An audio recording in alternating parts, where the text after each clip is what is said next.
Good morning, सुप्रभात, नमस्कार, आदाब दोस्तों। ये है आपका अपना प्रिय आदि मुंबईचा माणूस आपके लिए लेकर आया आपका मनपसंद program positive Karma. Episode number है 1404 और आज की एक विशेष कहानी एक लड़के की कहानी है जिसका शीर्षक है गुस्सा।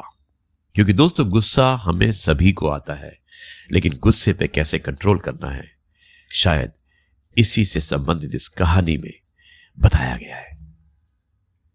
शुरुआत करता हूं इस कहानी की कुछ इस प्रकार। एक बार एक गांव में एक लड़का रहता था। उसे बहुत ही गुस्सा आता था।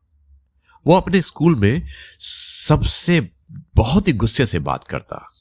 इसलिए एक दिन उससे तंग आकर उसके स्कूल वालों ने उसे स्कूल से निकाल दिया, जिससे उसके माता पिता ने उसका दाखिला गांव से बाहर एक बड़े स्कूल में करवा दिया।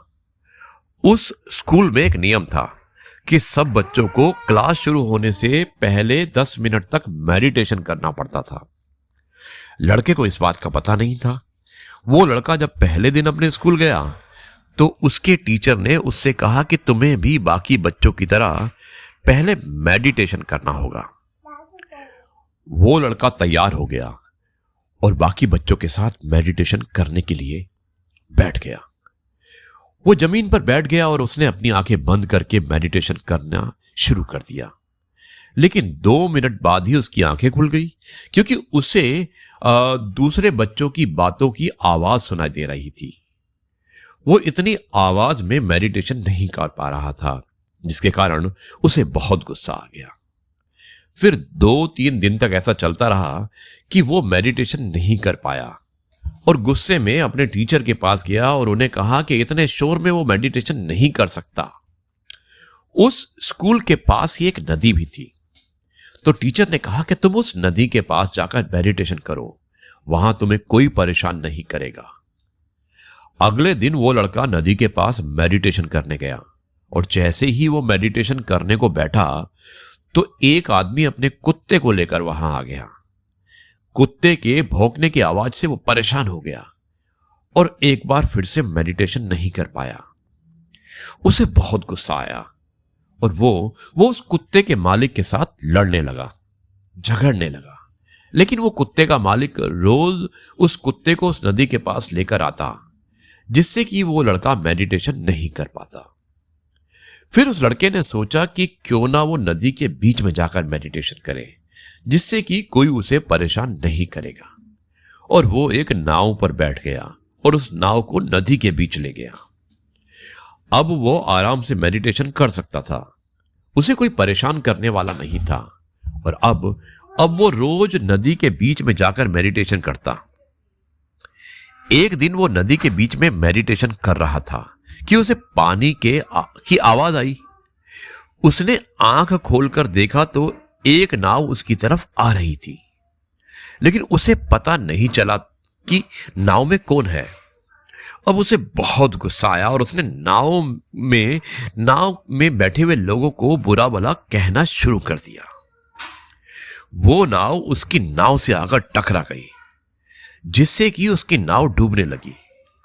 वो जल्दी से दूसरी नाव पर चढ़ गया और उसने देखा कि उस नाव पर कोई भी नहीं था। उसका गुस्सा भी शांत हो गया था और वो नाव लेकर नदी के किनारे पर आ गया। फिर एक आदमी उसके पास आया और उसने सोचा कि वो नाव उसकी होगी। उसे बहुत गुस्सा आया और वो उसे बुरा भला कहने लगा। लेकिन उस आदमी ने कहा कि वो तो उससे सिर्फ पता पूछने आया था, वो नाव उसकी नहीं थी। इतना सुनकर उस लड़के का गुस्सा शांत हो गया और वो उस नाव के मालिक को ढूंढने लगा। उसने लोगों से इस नाव के बारे में पूछा तो लोगों ने बताया कि ये नाव यही नदी पर बनी रहती है और शायद हवा के कारण इसकी रस्सी खुल गई होगी।